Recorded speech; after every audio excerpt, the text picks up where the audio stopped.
경제를 읽는 스마트한 습관. 김윤경의 생생경제.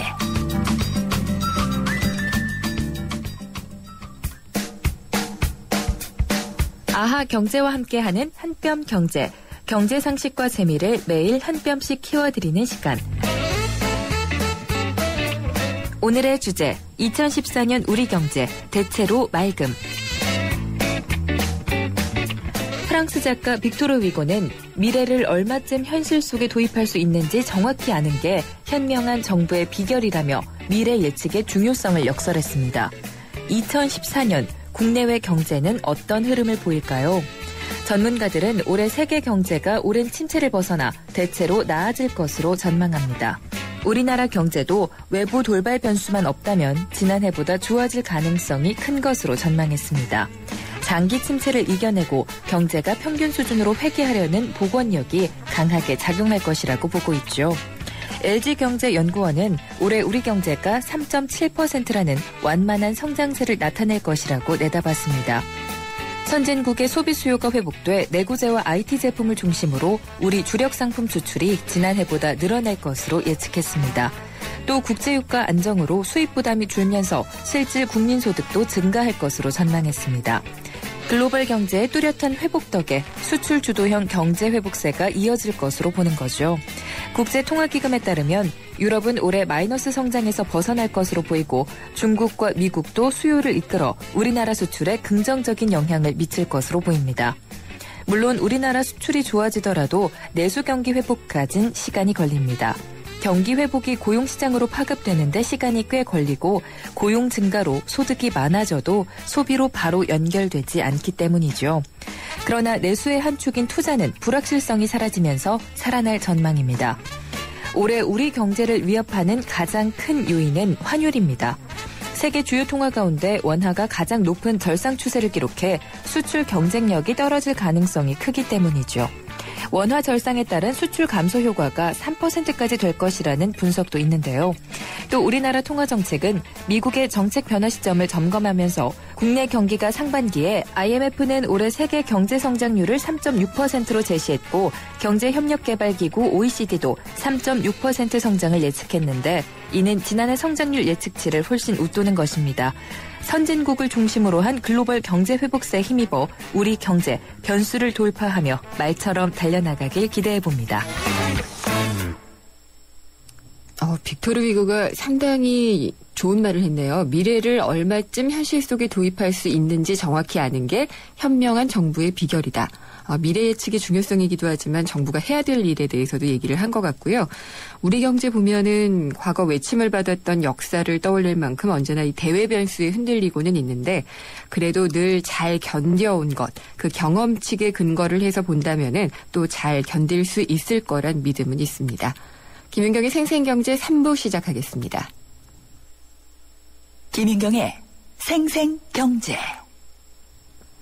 영세업자들의 생계형 차량으로 다수 쓰이고 있는 한국 GM의 다마스와 라보. 잠깐이지만은 생산이 중단이 됐다가 다시 재생산이 결정이 됐습니다. 이 관련한 내용을 자세히 알아보려고 하는데요. 우선 이 결정을 누구보다 환영하실 분이죠. 전국 용달 화물 자동차 운송사업 연합회의 한용환 회장을 전화로 연결을 하도록 하겠습니다. 안녕하십니까? 예, 안녕하세요. 반갑습니다. 네. 예, 반갑습니다. 예, 재생산 된다고 하니 반가우시죠? 예, 아주 새해 큰 선물을 받았습니다. 네. 이렇게 될 걸 기대를 하셨어요? 글쎄 한치 앞을 내다볼 수 없을 정도로 달려왔는데, 네. 새해에 들어서 결정이 잘 나서 반갑고요.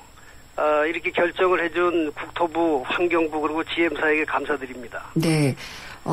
전국 용달 화물 자동차 운송사업 연합회, 대충은 알겠는데, 어떻게 일단 좀 소개를 간략하게 좀 부탁을 드릴게요.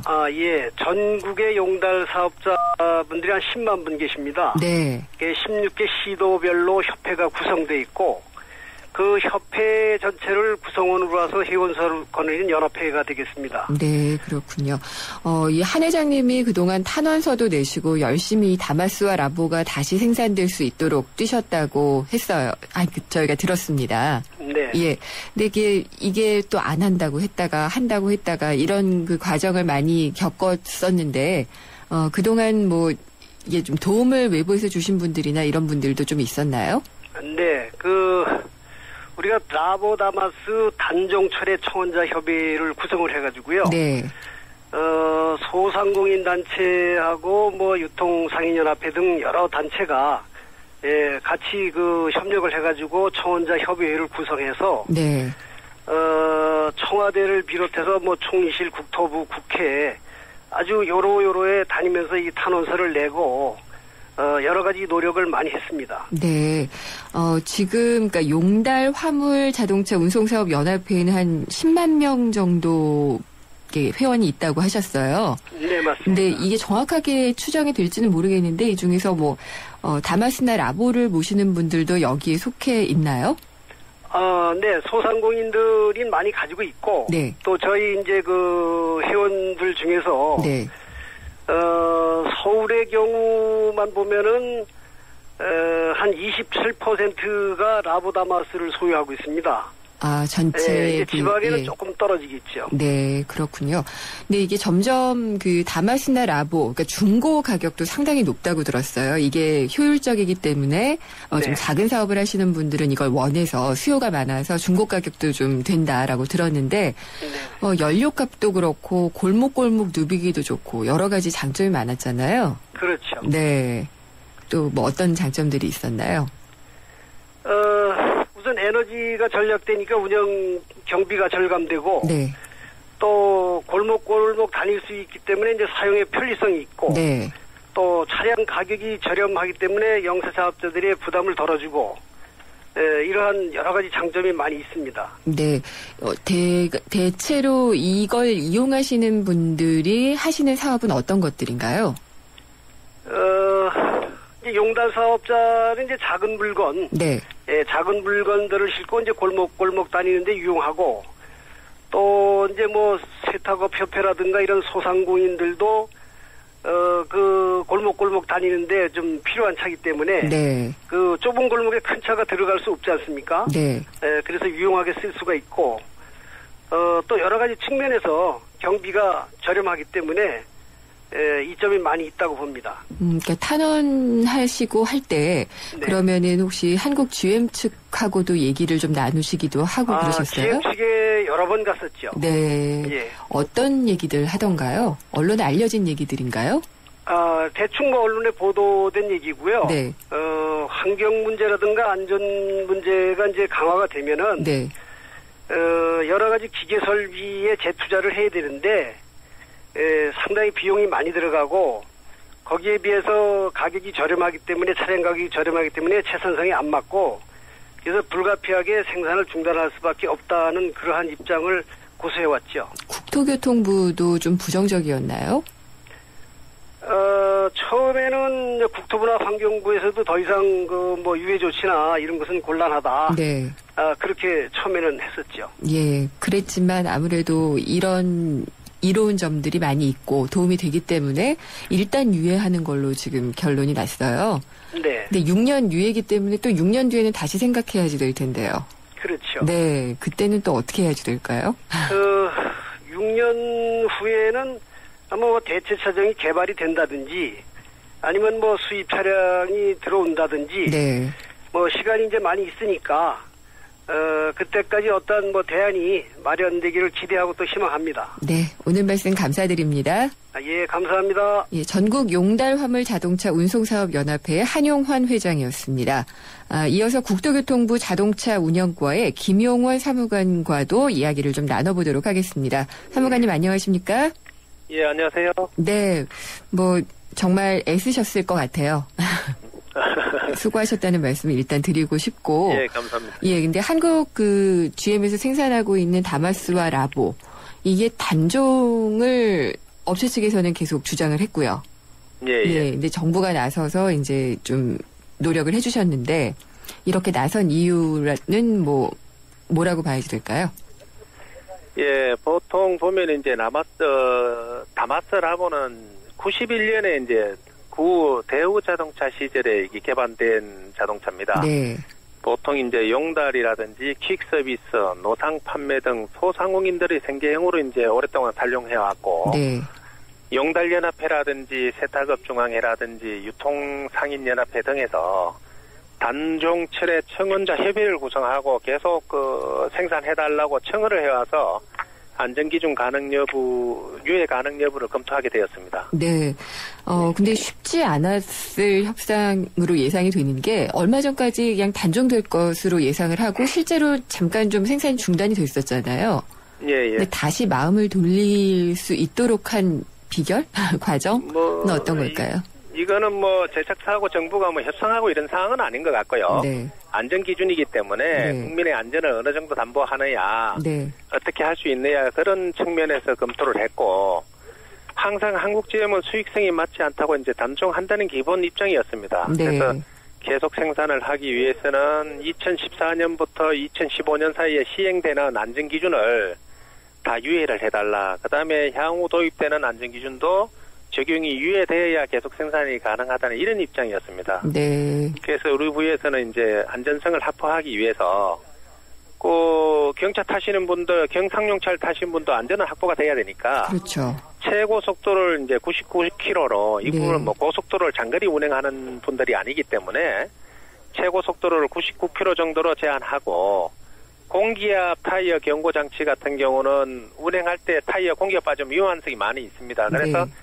3년간만 유예해서 개발해서 적용하도록 했고 나머지 5개 기준은 6년간 유예해서 계속 생산하기로 했습니다. 네. 다만 앞으로 도입되는 안전기준을 적용을 모두 유예해달라는 부분은 이 부분은 할 수가 없기 때문에 제외를 했습니다. 그러면은 지금 5가지 안전 기준만 6년 유예가 되는 거죠?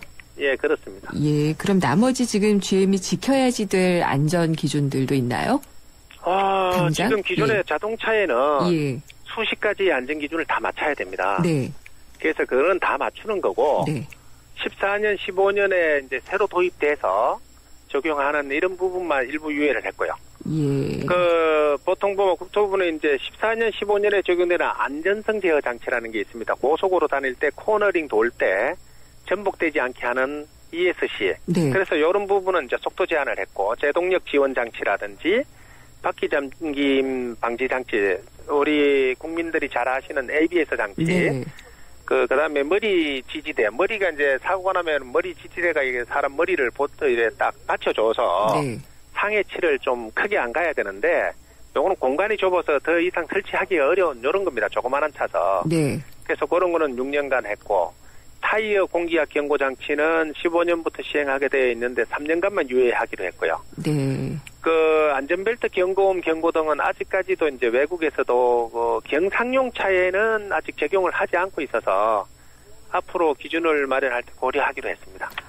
근데 일부에서는 또 이게 또 일종의 특혜가 아니냐라는 얘기도 없지는 않아요. 예. 그러니까 이게 생계형 차량이라는 이유로 결국 한국 GM이 여기에 대한 어떤 이득을 6년간이나마 누리게 됐다. 예. 이런 주장인 거죠. 저희들은 그렇게 생각을 하지 않습니다. 지금 이제 저희들이 다른 제작사들도 다 모아서 회의도 하고 했는데, 네. 경상용 차를 만드는 회사는 지금 요 차가 유일합니다. 저희들한테. 네. 그래서 저희들이 기준을 유예하지 않는 이상은 국내 제작, 외국 수입도 지금 힘든 이런 상황이라서 생계형으로 사용하시는 분들이 이제 활용을 못하는 네. 그거보다 그 위에 단계 또 활용을 하셔야 되고, 위에 단계 활용은 좋지만 골목길에 좀 들어가기 어려운 네. 이런 부분이 있어서 6년간 우선 유예를 하는 걸로 했습니다. 그리고 또 이것도 또 일부에서 하는 얘기입니다만은 한국 GM 같은 경우에는 또 통상임금 관련해서도 뭐 예전에 네. 얘기했던 것이 있고 이번에 네. 이런 안전 규제도 그렇고 여러 네. 가지로 좀 정부가 여기 눈치를 너무 많이 보는 것이 아니냐 이런 얘기도 하거든요. 저희들이 한국 GM이 요청해서 하는 게 아니고 이거는 네. 소상공이라든지 이런 데에서 저희들한테 요청을 해서 저희들이 계속 만들었으면 하는 의사를 표현을 했고요. 네. 한국 GM이 그러면은 이 정도는 해야 저희들이 거기는 사업하시는 분들이니까 했습니다만은 일부는 저희들이 좀 제외를 하고 이렇게 만들 수 있도록 했는데 한국 GM이 동의를 한 것 같습니다. 네. 그리고 일단은 재생산이 결정이 됐는데 또 당장은 생산이 어렵다. 한국GM이 이렇게 밝히고 있어요. 예. 왜 그런지도 좀 궁금하고 그럼 언제부터 다시 생산이 되는지도 또 궁금해요.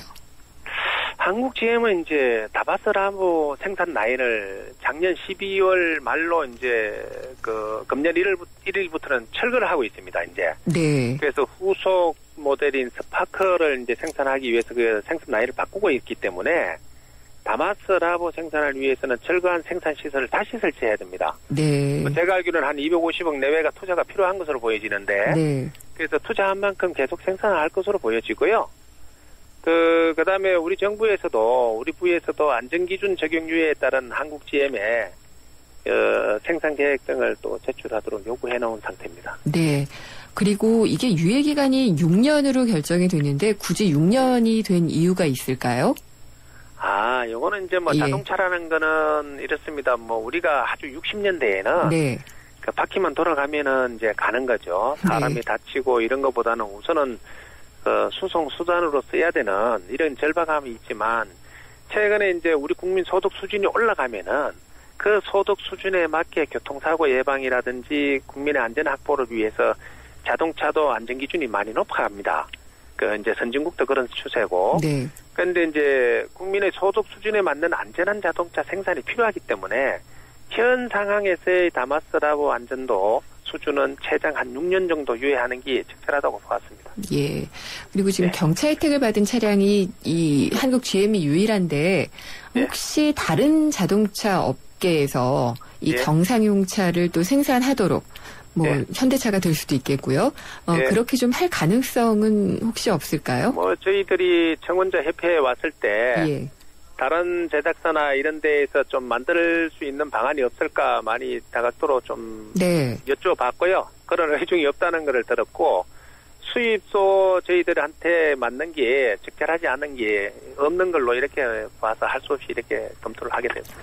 글쎄, 우리 자동차 업체에서 이런 일을 해준다면은 그것도 좀 어떤 의무감이나 책임감이 아닐까 싶은데 좀 아쉬운 부분이네요. 예, 그래서 뭐 회사 쪽에서 조금 이런 걸 배려를 해서 네. 이렇게 개발하고 앞으로 좀 서민용 차량도 좀 만들어지는 이런 게 좀 있으면 좋겠습니다. 네. 그래도 어쨌든 이 서민들의 목소리에 귀 기울여 주셔서 또 좋은 결과가 있어서 모처럼 또 기분 좋은 소식이어서 저도 감사합니다. 예, 감사합니다. 예, 오늘 얘기 잘 들었습니다. 예, 수고하십시오. 예, 국토교통부 자동차 운영과의 김용원 사무관이었습니다. 잠시 후 4부에서는요. 알짜 부동산 정보 시간 그리고 취업 내비게이션 시간이 준비가 되어 있습니다. 상담이나 의견 있으시면은 문자 메시지 휴대전화 우물정의 0945번 또 YTN 라디오 앱 예스에서 생생경제 실시간으로 메시지나 사연을 남겨주시면 됩니다. 그럼 잠시 후 4부에서 뵙겠습니다. 여보, 우리 집 도로명 주소 알아? 그럼 당연하지. 대안길 5번이잖아. 벌써 알고 있었네? 도로명 주소는 도로 왼쪽에는 홀수, 오른쪽에는 짝수 번호 건물이 순서대로 있으니까 도로 이름과 건물 번호만 기억하면 쉬워. 와, 알려주기도 찾아가기도 정말 편하겠네. 네. 각종 민원 신청할 때도 우편물을 보내거나 길 찾을 때도 이젠 도로명 주소. 도로명 주소 홈페이지나 주소 찾아 앱에서 우리 집 주소를 꼭 확인하세요. 이 캠페인은 국민의 안전과 행복을 생각하는 안전행정부와 함께합니다. 살아있는 뉴스 깨어있는 방송 한국의 뉴스 채널 YTN 뉴스 FM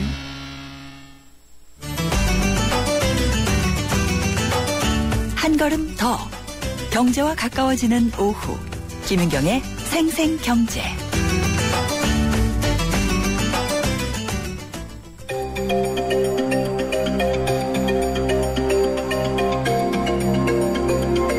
저희 생생경제가 늘 생각하는 것은 99%를 위한 경제 프로그램입니다. 99%에는 이 가계부채 천조원 시대에 빚 갚느라 힘든 분들도 계시지만 또 한 푼 두 푼 모은 소중한 돈을 조금이라도 높은 이자 주는 곳에 맡기려고 은행이나 증권사에서 상담을 받거나 경제 기사를 눈여겨보시는 분도 계실 겁니다. 그런데 경제 기자를 오래 한 제 입장에서 안타까울 때가 있습니다. 투자 상품 광고나 기사에서 유망하다라고 하는데 실제로는 투자할 때 위험한 경우가 적지 않기 때문입니다. 2년여 전부터 브라질 국채 얘기가 많이 나왔습니다. 최근 같은 저금리 시대에 높은 이자를 받을 수 있는 데다가 게다가 세제 혜택이 있기 때문에 홍보 문구가 참 유혹적이었습니다. 그런데 손실을 보는 분들이 많다는 사실 아셨나요? 미국의 양적 완화 축소 움직임 때문에 금리가 오르면서 브라질 국채 가격이 떨어지고 있기 때문입니다. 그런데도 증권사에서나 또 일부 기사에서는 아직도 브라질 국채 사봐도 괜찮다라고 얘기를 하고 있습니다. 반면 신용평가사에서는 브라질 국채에 대한 신용등급을 하향 조정할 수도 있다. 이런 얘기까지 나왔습니다. 그리고 올해 기껏해야 브라질은 2%대의 성장률이 예상되고 있는데 이 국가경제 규모에 비해서 부채 비율은 또 악화되고 있는 상황입니다. 문제는 어렵게 모은 돈 조금이라도 불리고자 하는 어떤 개인이 이런 배경까지 모두 파악하지 못한 채 추천만 보고 투자를 했다가 손실을 보는 경우가 나오지 말란 법이 없다는 얘기죠. 돈을 다루는 사람은 책임감과 윤리를 꼭 가져야 합니다. 당장 사사로운 이익을 위해서 비윤리적으로 투자를 권유하고 또 정보를 주고 하는 일은 윤리를 저버린 행위고 천박한 일입니다. 서민들을 현혹하는 투자 상품 추천 그만두시기 바랍니다. 김윤경의 직구본색이었습니다. 아이고 우리 심청이가 팔려가더니 그래도 내 걱정은 하지 마셔. 심청이가 안심폰을 주고 갔으니까 이 안심폰은 24시간 긴급 출동의 건강상담 서비스까지 받을 수 있어이다. 알뜰폰에 새콤을 더하면 S1 안심폰. 삼성 디지털 프라자에서 만나세요. 현대자동차 오너들의 휘파람 소리가 커진다. 난 주유. 난 쇼핑. 난 보험. 난 커피. 난 자동차 바꿔야겠다. 블루 멤버스 포인트로 원하는 대로 시작합니다. 자동차에서 라이프까지 블루 멤버스. 자세한 내용은 홈페이지 참조. 세상의 베이스가 되다 포스코 협찬으로 김윤경의 생생경제 4부 시작합니다. 이 시간은 부동산에 대한 모든 이야기를 나눠보는 시간인데요. 언제쯤이나 되면은 이사 걱정하지 않고 내 집에서 편안하게 살 수 있는 날이 올까요? 어느 때보다 현실적인 정보가 필요한 때인 것 같습니다. 알짜 부동산 정보 세준코리아의 김학권 대표가 전화로 연결돼 있습니다. 안녕하십니까? 안녕하세요. 반갑습니다. 네. 작년에 부동산 대책 부지런히 나왔죠. 그렇죠. 예. 그래서 뭐 828 전월세 시장 안정 대책도 그랬고 예. 보면은 세제, 금융 뭐 여러 가지 지원책들이 발표가 됐었는데요. 예. 지금 그러면 이런 정책들이 효과를 나타내고 있다라고 볼 수 있을까요? 결론부터 말하면은 올해도 전월세 시장 이렇게 만만치 않아 보이는데요. 네. 우선 작년 그 828 전월세 안정화 대책 주요 내용을 한번 요약을 해보면요.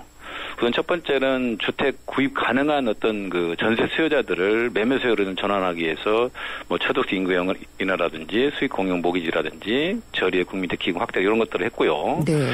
두 번째는 임대주택 공급을 확대함과 동시에 LH하고 민간업체가 보유하고 있는 그 중공업 미분양 주택을 좀 임대주택으로 활용을 하겠다 한 것들이었고요. 그다음에 세 번째는 월세 소득공제를 등 세제하고 금융 지원을 통해서 서민하고 중산층의 주거비 부담을 경감시키겠다. 여기는 이제 주택 바우처 제도도 이제 포함되어 있는데요.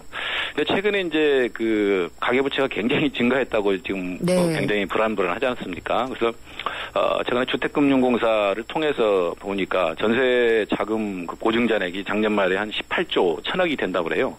그러니까 2009년에 7조 5천억에 비해서 한 2.4배가 증가를 했고요. 네. 여기다가 또 시중은행, 뭐 캐피탈사, 저축은행 이런 데도 다 합치니까 전세 대출 규모가 한 60조가 넘습니다. 그동안 이제 주택금융공사가 그동안의 주택 가격, 규모, 세입자 소득 신고를 그 소득 고려를 고려치 않고 뭐 5억에서 6억 이상 이렇게 고가의 그 전세 세입자들한테도 그 보증을 해줘가지고 원래 이제 정부가 목표로 했던 것들이 매수 수요를 아까도 말씀드린 전세율을 좀 돌려야 되는데 오히려 네. 전세 수요가 증가해가지고 전세값만 상승하는 그런 악순환이 됐던 한 해라고 볼 수가 있겠습니다.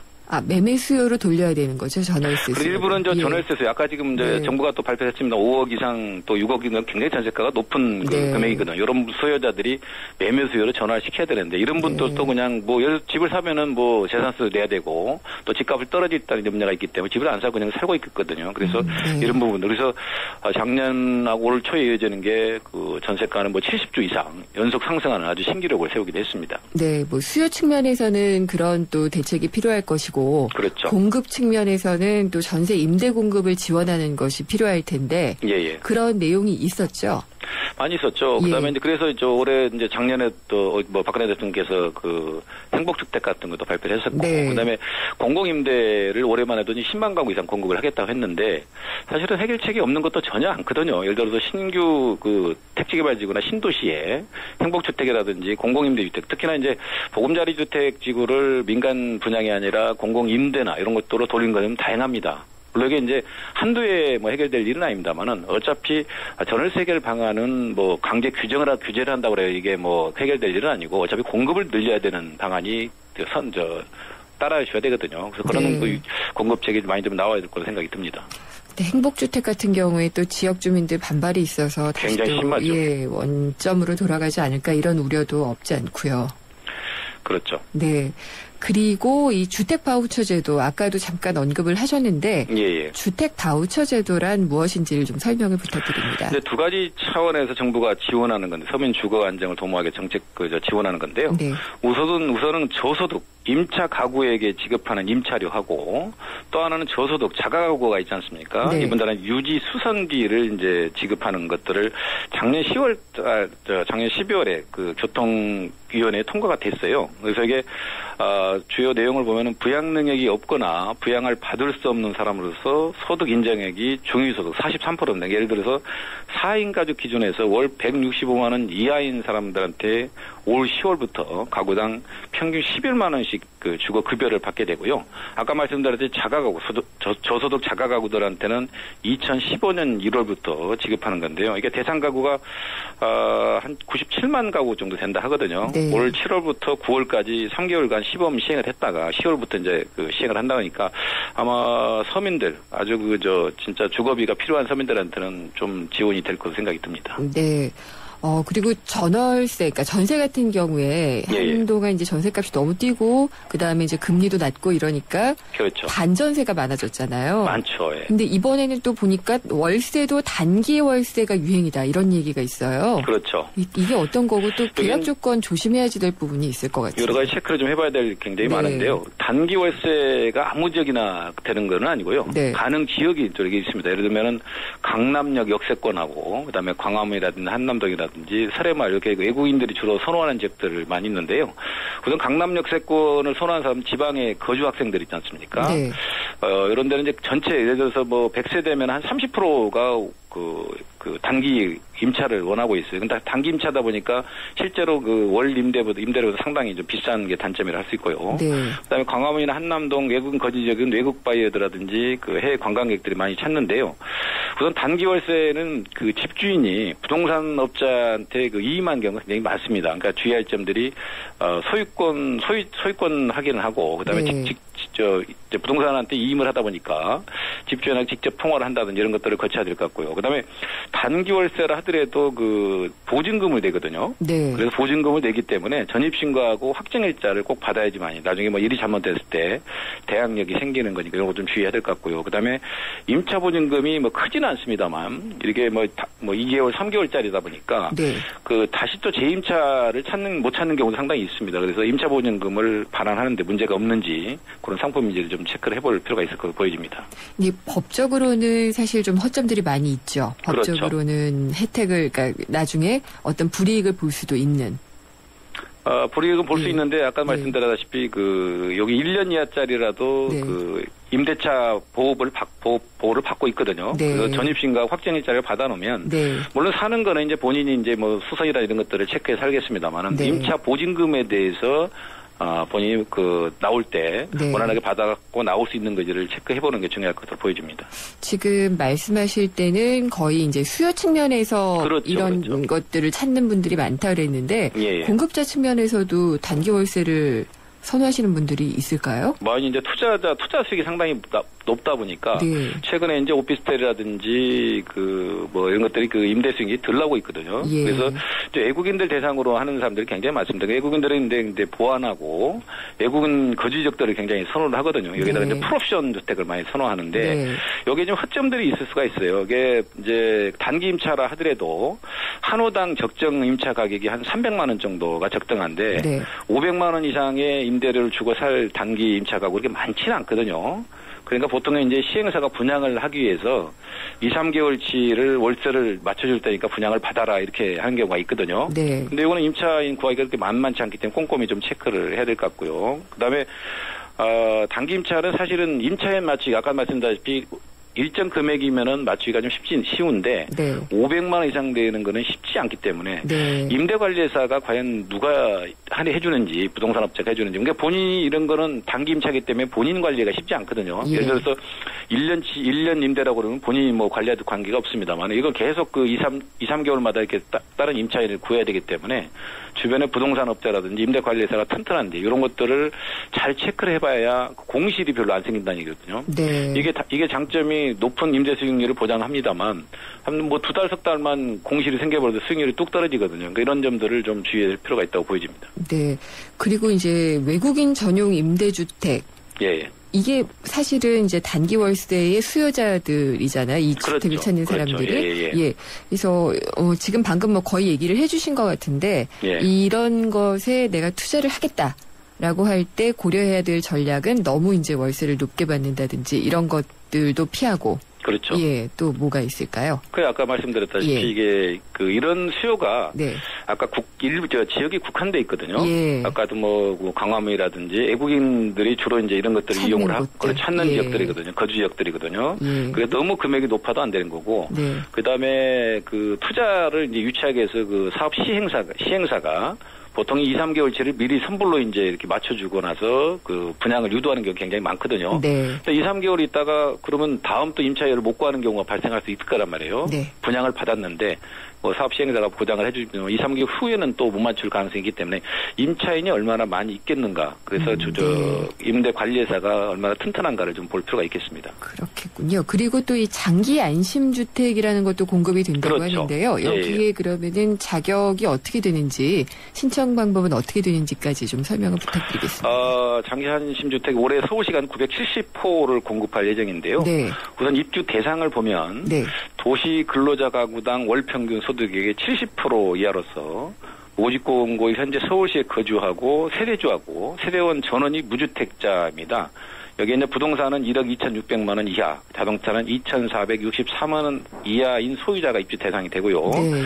주택의 규모는 전용 면적 60제곱미터 이하이고 1억 5천만 원 이하인 전세 주택으로서 4인 이상인 경우는 85제곱미터 이하이고 5인 이상일 때는 전세 보증금 한도를 2억 1,000만 원까지 확대를 했습니다. 네. 여기다가 이제 출산 장려를 위해서 서울시가 전체 공급량의 30%를 우선 공급을 제공을 하는데 신혼부부에게 20%, 태아를 포함한 미성년자가 3인 이상인 다자녀 가구에 10%를 공급하고요. 이달 16일부터 22일까지 SH 홈페이지를 통해서 신청을 받으니까 이런 신청 자격, 그다음에 네. 규모 이런 것들을 잘 체크하고 하시면은 30%를 최대 4,500만 원 정도 되거든요. 네. 최장 6년간 무이자로 지원을 받기 때문에 서민들은 상당히 좋은 어떤 제도라고 할 수가 있겠습니다. 네. 그리고 또 이르면 다음 달부터 전세보증금 6억 원 이 되는 고액 세입자에게 대출을 제한한다라고 그렇죠. 하는데 어떤 내용인가요? 여기 이제 금융당국하고 정부가 상당히 이제 고민해서 내놓은 상품인데요. 네. 아까도 초반에 말씀드렸다시피 5억 6억 하는 전세 세입자들이 네. 이제 집도 안 사고 그냥 계속 전세를 살아버리기 그렇죠. 때문에 예. 이분들을 이제 실매매로 좀 전환시켜가지고 주택시장을 좀 정상화를 유도를 해보자 하는 네. 측면이 있거든요. 그래서 주택금융공사에서 전세보증금 발급을 전면 6억 넘는 것들에 대해서는 발급을 전면 중단을 하고요. 네. 여기 이제 조금 6억이다 보니까 실효성이 없지 않냐 이런 이제 우려가 있거든요. 그러다 보니까 이제 5억 원 이상까지도 확대 검토를 하고 있고요. 아, 그렇군요. 그렇죠. 네. 여기다가 이제 전세 보증금 3억하고 4억 이상 주택은 전세 보증 한도를 90%에서 80%까지 제한해서 좀 제한하겠다 이런 거고 여기다 상호저축은행 등 제2금융권도 아주 까다롭게 해가지고 집을 살 수 있는 사람들이 그냥 전세에 눌러 있지 않고 집을 좀 매매하는 쪽으로. 그러니까 정부가 목표로 하는 게 좀 거래 활성화를 통해서 부동산 시장의 정상화를 좀 꾀하겠다 이런 게 좀 그 궁극적 목표가 있는 것으로 보여집니다. 알겠습니다. 오늘 말씀 잘 들었습니다. 예, 감사합니다. 세준코리아의 김학권 대표였습니다.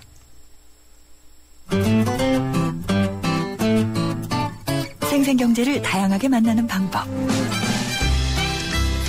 YTN 라디오 앱 예스와 웹사이트 김윤경의 생생경제 또는 트위터 YTN_이코노미로 실시간 듣기와 다시 듣기를 하실 수 있고 방송 내용에 대한 문의와 의견을 주실 수 있습니다.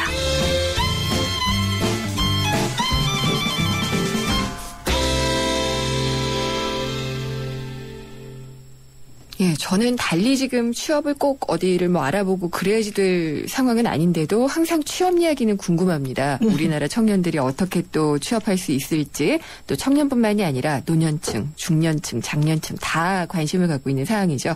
취업에 대한 정보와 방법 얘기를 해주실 인크루트 서미영 상무님 스튜디오에 나오셨습니다. 안녕하세요. 안 오시는 줄 알았어요. 시내가 조금 막혔습니다. 아, 그렇군요. 네. 예. 오늘은 어떤 얘기인지 봤더니 일단 기업들이 소셜미디어에 관심을 많이 갖고 있다라는 것과 취업을 연결해 주신다고 들었어요. 예. 그 기업들이 SNS를 인재 선발에 많이 지금 이용을 하고 있습니다. 크게 두 가지 방법들로 좀 쓰고 있는데요. 하나는 SNS를 통해서 지원자의 정보를 얻고 평가에 반영하는 방법입니다. 그러니까 서류에서는 알 수 없는 지원자의 평소 모습과 그동안의 활동, SNS 활용 능력까지 이제 살펴보기 위해서이고요. 실제로 많은 기업들이 입사 지원에 페이스북이나 트위터, 블로그 같은 계정을 적어내도록 하고 있는데요. 이것이 이제 그런 이유이고요. 두 번째는 SNS를 통해서 인재를 스카우트하기 위해서입니다. 그러니까 공개된 데이터베이스에 드러나지 않은 후보자들을 SNS에서 캐치해내고 스카우트 제안에 지금 활용들을 하고 있죠. 이건 주로 경력에 타겟팅 되기는 하지만 SNS에 공개된 프로필을 보고 기업들이 최근에 스카우트 제안을 하는 것들이 많이 늘어나고 있는 것 같아요. 빅브라더 아니에요? 일종의. 예. 이렇게 되면 SNS를 자유롭게 하기가 힘들잖아요. 네, 맞습니다. 물론 이 직장 상사가 친구 맺자고 하면 그것만큼 또 잘못된 그 예의가 없다 이런 얘기들도 하는데 이게 뭐 또 이걸 통해서 채용이 되기도 한다면은 또 긍정적이기도 하고요. 해외 경우에는 어떤가요? 국내보다 사실은 해외에서 SNS를 통한 채용이 조금 더 활발한 편인데요. 세계적으로 이렇게 보면 온라인 채용 사이트의 비중은 떨어지고 SNS를 통한 채용은 증가하고 있어요. 그렇군요. 네, 대표적인 글로벌 채용 SNS라고 하면 전 세계에서 한 2억 8천 명 이상이 지금 가입해서 이용하고 있는 링크드인을 들 수가 있는데요. 가입자만 해도 1억 명 이상이 지금 넘고 있고 국내에서도 이용자가 많이 증가하면서 해외 취업을 희망하는 사람들의 주요한 채널로도 활용이 되고 있습니다. 이 외에 이제 소셜 플랫폼인 페이스북이라든지 트위터를 채용 과정에 많이 활용하고 있는데요. 구인 홍보와 평판조회, 특히 이제 미국 같은 경우에는 약물을 하는 거 아니라 뭐 종교나 정치적인 언급이 있는지 없는지 이런 것들을 살펴보기 위해서 많이 활용하고 있고요. 반면에 앞에서 언급한 링크드인 같은 경우에는 잠재적인 후보자를 관리하는 데 많이 사용하고 있어요. 거의 명함 같잖아요. 그렇죠. 예, 그러니까 바로바로 이제 프로필도 변경이 되고 이걸 활용하면은 좋을 텐데 약물, 인종에 대한 편견 뭐 이런 것들은 가려내기 좋을 텐데 개인 사생활을 침해할 수 있는 부작용도 있지 않을까요? 아까 이제 뭐 부작용을 말씀을 하셨는데 해외에서는 기업이 SNS에 비밀번호를 요구하기 위해서 논란이 되기도 했어요. 그럼 안 되지 않나요? 기업에서 SNS 계정을 요청하는 사례가 많아지면서 기업의 제출을 하기 위한 위장용 SNS를 또 운영하는 구직자들이 늘고 있는 것도 사실인데요. 이는 실제 사용하는 계정의 내용 때문에 불이익을 받을 수도 있기 때문이죠. 실제로 지난 4월 국내에서도 한 출판사가 채용이 확정된 지원자를 SNS에 자신은 반사회적 존재다라는 이제 언급된 내용의 글을 보고 하루 만에 합격이 이제 취소된 사례도 있었는데요. 한 조사에 따르면 SNS 이용자들은 정치 이슈나 사회 문제 등 민감한 사연에 대해서는 비교적 자유롭게 글을 올리지만 대기업을 비판하는 글이라든지 네. 이런 것들은 스스로 자기 검열을 거치는 것으로 응답하기도 했습니다. 이거 같은 맥락이라고 볼 수 있는데요. 기업이나 인사 담당자들은 인터넷상에 공개된 정보는 공적 정보라는 입장으로 외부에 노출되는 것을 알고도 올린 내용으로 개인정보 보안상 문제가 없다. 먼저 이런 입장이기도 한데요. 취업을 목적으로 소셜미디어나 블로그 등을 의도적으로 단장하는 그 사람들의 숫자가 늘어나면 SNS를 다면적 평가에 활용하는 애초의 목표를 또 달성하기는 그렇죠. 어려워지는 또 이제 문제점들이 있죠. 항상 왜 이런 식으로 갈까 모르겠어요. 그러니까 그만큼 치열하다는 이야기겠죠. 취업이 어려우니까. 예. SNS를 통해서 그러면은 구직 전략을 세우려면 철저하게 자기를 좀 뭐랄까 상품같이 있어 보이게 포장을 하는 수밖에 없나요? 나쁜 말로 제가 말한 것 같아요. 네, 이게 긍정적인 측면과 좀 부정적인 측면을 좀 같이 봐야 될 것 같은데요. SNS를 개인의 브랜딩이라든지 혹은 구직 정보 경로로 활용하는 것은 시대적인 전략이라고 생각이 돼요. 그러나 SNS가 구직에 어떤 장단점이 되는가를 이해해야 효과적인 교체적인 방법도 세울 수 있다라고 보는데요. 무엇보다도 SNS가 구직에 도움이 되는 거는 이력서와 면접이 제한된 시공간이라는 그런 이제 단점을 극복할 수 있다는 점이 장점이 될 수도 있겠고요. 또 입사 지원이 아닌 네트워크를 통해서 소개와 추천의 경로가 된다는 점 이런 것들이 굉장히 큰 장점이라고 한다면 단점은 단기적인 처방은 못 된다는 거죠. 그렇죠. 이 소셜 플랫폼이. SNS는 진정성이 좀 기본이 되어야 되는데요. 아까 이제 말씀하신 대로 이렇게 곱게 치장한다고 하더라도 유저들 사이에서는 이게 오버인지 아닌지 치장인지 아닌지를 또 이제 가려내는 눈도 있다는 거를 좀 이해해 줄 필요가 있고요. 또 인위적인 게시물 관리는 성공하기가 어렵고 꾸준히 일관되고 사회관계에 도움이 되도록 게시물을 관리한다든지 인맥을 관리한다든지 이런 노력들이 시간이 좀 투자된다는 거죠. 뭐 이런 점도 이해하셔서 SNS를 구직 전략에 활용을 하셔야 할 것 같아요. 네. 근데 참 조심해야지 될 것이 이제는 이 소셜 미디어를 통해서 내가 올리는 정보라는 게 정말 아까도 말씀하셨지만 더 이상 내 정보가 아니라 공적인 정보가 되는 것 같아요. 예, 그러니까 좀 조심은 해야 되는데 또 이 SNS라는 것이 본래 또 생겨난 것은 트위터는 정말 제잘거리기 위해서 된 거잖아요. 아이 뭐 기분 나빠 라든지 뭐 이런 것도 할 수 있는데 이런 게 만약의 경우에 취업에 부작용이 있다고 한다면 그냥 SNS를 안 하는 게. 아니, 뭐 그런 주장을 하시는 분들도 계시고요. 또 이제 기업 입장에서는 어쨌든 최적화된 수단인 거죠. 그 사람의 이제 평판을 조회할 수 있는. 그렇게 기업들이 활용을 하니까 또 이제 취업에 매몰되어 있는 또 구직자들은 또 이용할 수밖에 없고 뭐 이런 이제 점들이 있는 것 같습니다. 기업들이 SNS를 잘 활용하는 사례가 있다면 좀 전해주세요. 작년에 채용의 특징 중에 하나가요. 이 SNS를 채용 과정에 직접 반영하는 이른바 스펙추얼, 뭐 소셜 리크루팅 이런 이제 개념을 시도하는 기업들이 대폭 증가했다는 것인데요. 어떻게든 스펙을 적어낼 수밖에 없는 서류 전형 대신에 SNS를 통해 자유롭게 자신을 소개할 수 있도록 한 것인데요. 뭐 스토리텔링이라든지 오디션 등의 수행 과제를 SNS상에서 수행에 올리도록 한 것이죠. 실제로 한국남동발전은 2013년 고졸 인턴 채용 전형을 SNS를 통해서 모집했는데요. 90%가 정규직으로 전환되는 해당 전형이 1차 서류 전형 대신 SNS 미션 수행으로 진행됐던 특징들이 있습니다. SK텔레콤에서도 채용 과정을 그 소셜 네트워크 서비스에서 진행하는 소셜 매니저 선발을 정기적으로 지금 진행하고 있기도 합니다. 오늘 여기까지 듣도록 하겠습니다. 오늘 말씀 감사드립니다. 감사합니다. 인크루트의 서미영 상무였습니다. 침대는 과학이다. 침대과학 50년이 이룬 세계 최고 기술력. 배우던 나라에서 가르치는 나라로 우리 침대에서 자기 할 것이다. 전 세계인을. 에이스 침대. 커피. 프림의 가장 많은 첨가물 카제인도. 두 번째 많은 첨가물 인산염도. 전혀 넣지 않은 대한민국 단 하나뿐인 커피. 좋은 커피란 이런 것. 커피를 바꾼 좋은 생각. French Cafe Cafe Mix Nouveau. 내일도 많이 춥다고 하네요. 따뜻하게 입고 다니셨으면 좋겠고요. 우리를 좀 따뜻하게 해줄 수 있는 뉴스도 많았으면 좋겠습니다. 오늘 순서 마치겠습니다. 김윤경이었습니다.